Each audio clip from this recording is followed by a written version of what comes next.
So Christiane is with me.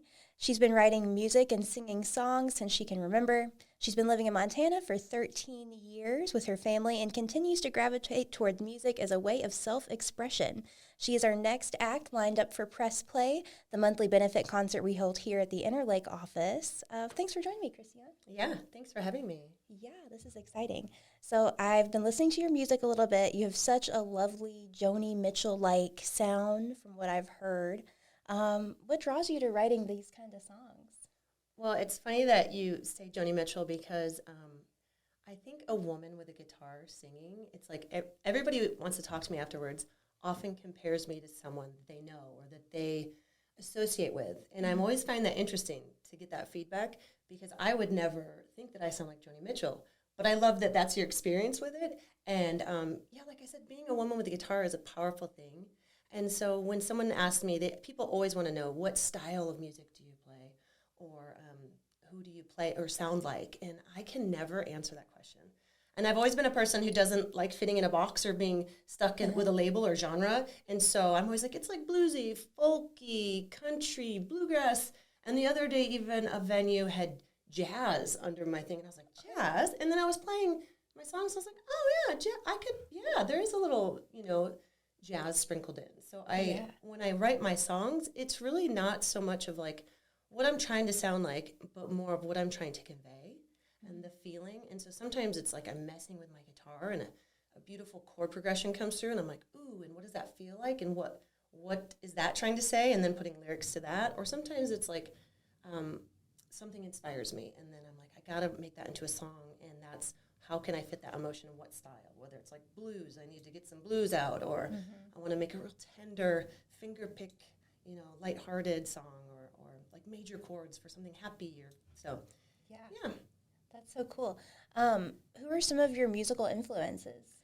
Well, besides the birds and the rivers and the wind, besides nature and just life itself, if you're wanting specifically singer-songwriters, I would say a few of my favorites are Patty Griffin.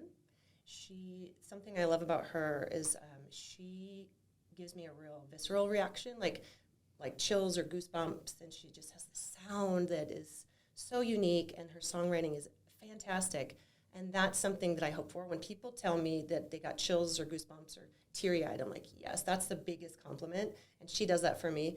Another one is Gillian Welch, and she is just like a classic, like really the heart of like American life and the struggles and the beauty. She's fantastic. And then Greg Brown, actually. I was just listening to these people on the way, like, I'm going to get, the spirit infused in me. And Greg Brown was on, and I took a wrong turn, and a song right then came on by him called Wrong Turn. And so I don't know if you know him, he's a real giant guy with a deep voice, and he's so funny and charismatic, but he writes songs about everyday moments and turns it into everything. And one of my favorite songs by him is Poet Game. And there's a line about going out under the stars to take a leak. And he looks up at Orion and Pleiades, that must be Mars, all as clear as we long to be. And every time I'm out camping or at a cabin and I go to the bathroom in the woods, I am like, that line is right there in my head. And I'm like, that is fantastic as a songwriter to like stick in people's heads or like that moment, So. That's the specific. Oh my gosh, I'm going to say this wrong. Specificity. The specifics of things, like getting that in is such a talent. And I met him too a couple times, and he just gave me a big bear hug. And he's a Midwestern guy like me, and real humble. And so I kind of like to emulate that a little. Yeah. Well, it sounds like you're talking a lot about nature. It sounds like that is a big part of your life and a big part of your music. I read in your bio that you have a career closely tied to nature, and I'm super interested to learn what that is. Could you tell me a little bit about your day job? Yeah, so I'm actually kind of in between jobs. I am a mother of 2 young girls, and I just was working for 6 years for the Whitefish Trail System, doing all their education programs, so kids and adults.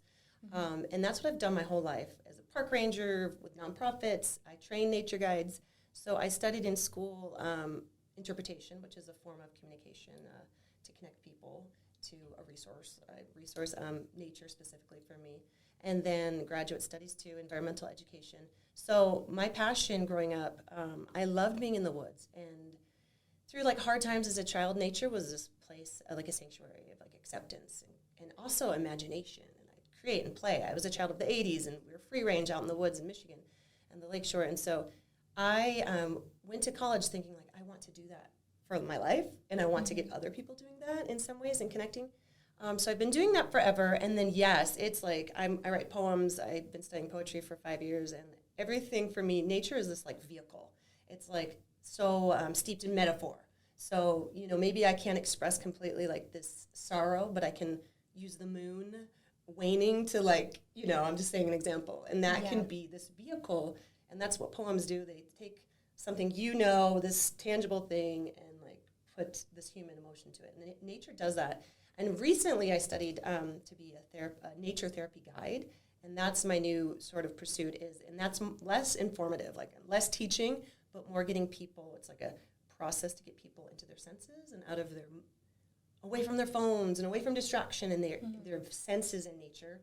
And then like amazing therapeutic things can happen for people.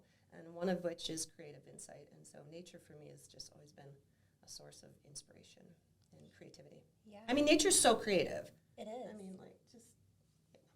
Yeah, it's like... the ultimate creator. I mean, sometimes you look at stuff like this and you're like, how is that not a painting that someone visualized it? You know, it's just so beautiful. I know. It's everything. Yeah. So you're moving more into like nature therapy type of stuff. Is that like forest bathing? Yes, exactly. Yeah. I should have said that. That's the exact thing. A lot of people know as that, and you can call it a lot of things. I like to call it like sensory immersion, or you know, Yeah, I did that once, and I was very inspired, and I was moved to kind of like... Things come through. When you step out of your, like people will say, I love nature, and I hike all the time, and I bike, and I'm like, that's wonderful. There's so much beneficial to that.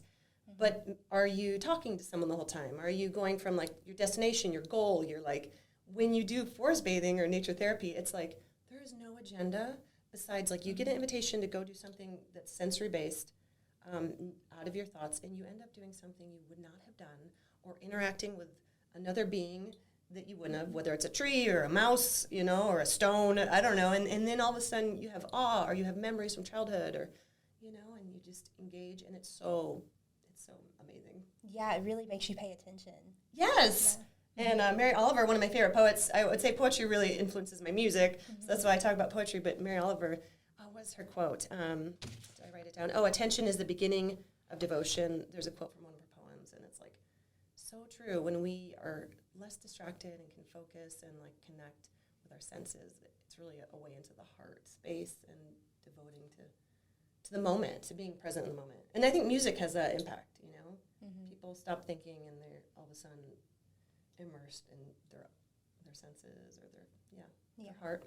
I love Mary Oliver. I know. Who doesn't? She's great. I mean, she is kind of it's almost cliche because she's such a famous poet, but it's like, how can you not? I mean, she just blows me away daily. Yeah, especially nature lovers, you know. Yes. It's easy. So you live in Whitefish now, but again, in your bio I read that you traveled quite a bit. You're originally from Michigan. Can you tell me about that part of your life where you left home and started kind of venturing out? Yeah. So growing up in Michigan, in Flint, Michigan specifically, which is notorious for various struggles, industrial boom town that kind of felt unraveled, water crisis, all the things that I get comments about. But being from somewhere like that does build character. It does make me aware and sensitive to those kind of struggles that do come through. I do have a song about my hometown called This Town. And but leaving, I went to college, and it was sort of like there wasn't much there besides family for me. And I really wanted to see a lot of the world. So I spent all of my 20s going moving 2 to 4 times a year, lived in various states, Guatemala, Mexico too, and just seasonal jobs or nonprofit government jobs. And then around 30, I was like, okay, I'm tired. And I was like, kept going back to Colorado. I was like, well, I guess I'll take that as a cue. If I keep going back there for different seasons, maybe that's the spot. So I was like, I'm going to commit to staying here. And then that's when I met my husband. And he and I were there for about 2 years, got engaged, and he works for the Forest Service and got a promotion up in Hungry Horse. And he went to school in Missoula, loved the area. So I was like, okay, like there's skiing, there's mountains. And one thing I missed so dearly was lakes and like so much water and swimming. Like I had Michigan that wasn't so much in Colorado. We lived at 10,000 feet, so a little cold. But we moved here, and one thing too that was kind of a surprise was like the community, and we found love. So it was 2010, I think, when we moved here, and then we got married on the Flathead River. We've had 2 children here, and I'll take them home to Michigan, and I'll say, okay, let's pack to get ready to go home, and they're like, home, like what is that? This is not their home, but I still like the vernacular. You know, you can't get it, and we go to the cottage up north, and it's just how it is. So I can't take that out of my roots. So that does come through in my music too. I'm going to switch back to music just a little bit, if that's okay. Oh, yeah. So how did you decide to pursue guitar? Okay, so I grew up in a family of 4. I was the baby. And I'm a mom now, so it's made me more sympathetic to motherhood and that we are just doing the best we can. And so my mom raised us, and one thing she gave us was music. She made us play an instrument. So my oldest brother played saxophone, was an amazing jazz musician, and he was really into classic rock too, and influenced me. They were teenagers when I was little in the 80s, so it was like my sister and brother that were older were like amazing to me. And my sister Sue played flute, my other sister played saxophone, and they all had to do marching band. And I was like, nope, like that is not, like, I mean, I admire marching band people because it's just not something I could do. And so I was like, I'll stick with piano. We have a piano. I'll stick with piano. I play at home. And I would I played for like 6 or 7 years, but I was, in retrospect, I kind of am bummed because I wasn't playing what I should have probably been playing, pop music at the time or jazz or ragtime. It was mostly classical. It was what people told me to play and the teachers.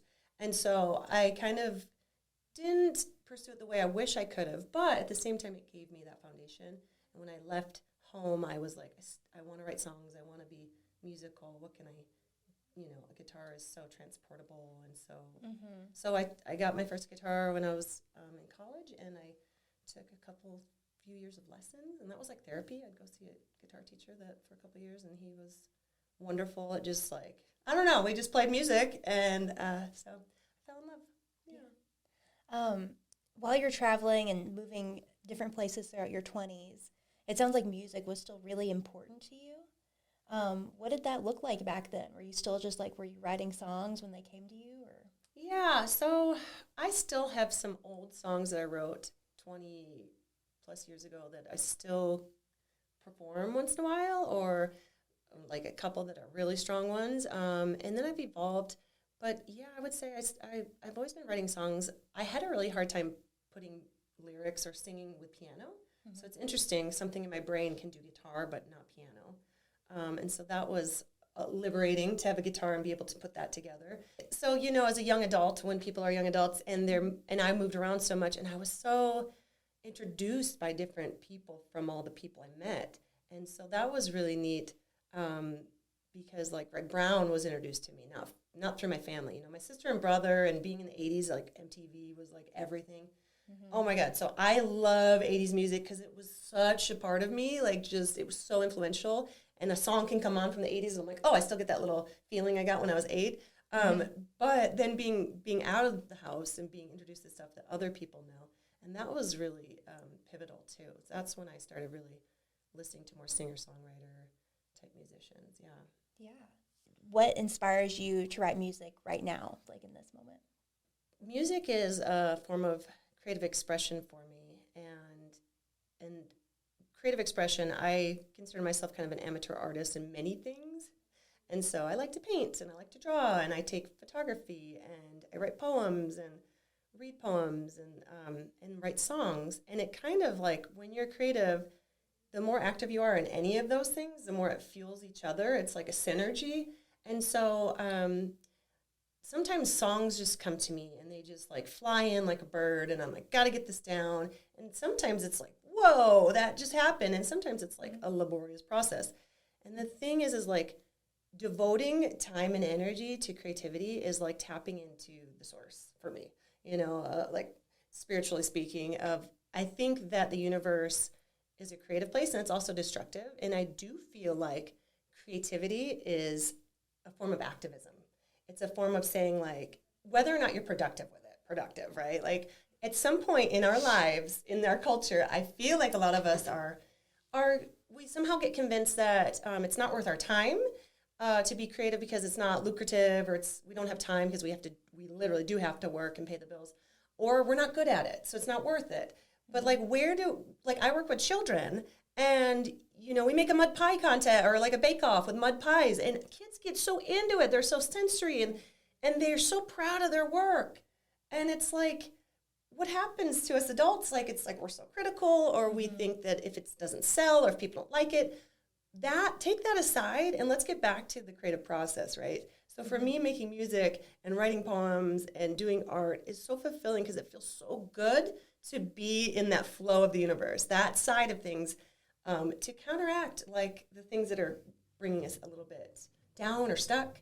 And so I encourage people, and that's part of what I'm doing now at this point in my life, of being like, it's time to share my songs and stop like keeping them in my bedroom, because their songs are their own little life. And that's what was the turning point for me of believing in my songs and making it less about me, being like, do people like me? Do I sound good? It's like, this song is like killer and it needs to be heard by people. And I love it and I can get behind my song. So it takes a little bit out of the like self-consciousness or like, am I good enough to do this? Because I could compare myself to people all day of like, she's a better musician or he's more charismatic or whatever. It's like, no, but the cool thing is like when you ask me what makes me play this kind of music, it's like I'm just being true to like me and like what's coming through me and my sound. That's why I don't want to be put in boxes. I'm like, it's just me. And so when people say, what style do you play? I'm like, you just have to come listen. You just have to come see. I think you'll like it. You know what I mean? Yeah. So I just encourage people to find something, whether it's building or sewing or just like things that help you get present in the moment and create, and it feels good. Yes, right? It's really good for you. What do you do? Well, I like to write. Yeah, and so obviously, as a reporter, but I also like creative writing. Oh, yes. And so I have a few little fiction stories I work on every now and again. Yes. I just got goosebumps. Oh, I love it. Well, and being up here, like I'm sure nature inspires you. It's a really, really great source of inspiration for me. Just, the backdrop of it all. That's kind of my bag. And I love to sing, but it's not like I go and do it anywhere. Right, I just like to sing in my car. But yeah, or just singing in your car. Yeah, and that feels great. It's so good. Oh, good. Yeah. So you said that you wanted to stop hiding your songs in your bedroom and things like that. Does that involve more live performances? Yes, that's kind of the hope. I would say the one problem I have is like the self-promotion thing is hard for me to like walk into a place and be like, can I play here? And I struggle, and I don't know if it's like a generational thing or if it's a personal thing or as being a woman, but I do find that it's hard. I do find that part of it hard to like put myself out there. It's real vulnerable to share our art, first of all, but also try to like go in and then be told no, and then, or whatever, we're all full. And as a woman, I look at some of the venues sometimes, and it's like, oh, there's one woman in this whole lineup of men, and I think that there's a real opportunity to like uplift women. So thank you for having me and like supporting my work, because I do think that personally for me it's hard to take up space and to like ask for space, and so I do want to be bolder because, like I said, my songs, they want to be heard. I feel like it's like I don't know, like I was saying, you tap into the universal flow and you're like, okay, I have this gift and I need to share it, and so that's what I want to do more of. And like I don't really have an expectation of like some people make jokes about being famous. I'm like, no, it's just like if I get paid to do something I love and that I have created and I'm doing it for myself and not some company or someone else, it's amazing. Yeah. It's like, boom, it's magic. So that's just a bonus, getting paid. But the rest is like, I do want to share my talents and my gifts, Yeah. Well, we're so excited to have you for our next Press Play that you'll definitely have. The audience at Press Play we're finding is really unique. And, we have like different kinds of musicians come in. A lot of them mostly play bar venues. Mm-hmm. And it's and of course it's inspired by Tiny Desk concerts. I don't think that's like a big secret. But you really have everyone's attention in a way that is pretty special. And, everybody's just excited to hear local music. A lot of times it's people who might not want to get out late at night and go to a venue to hear live music, so it's easier for them to come here in the day. So I don't know. I'm very excited. So Yeah, I'm excited too. I'm gonna cook up a really good, diverse, play a set list, and yeah, I think it'll be great. And I'm so honored and really touched to do it. So thank you. Well, thank you for being here and telling me a little bit about your story and your music.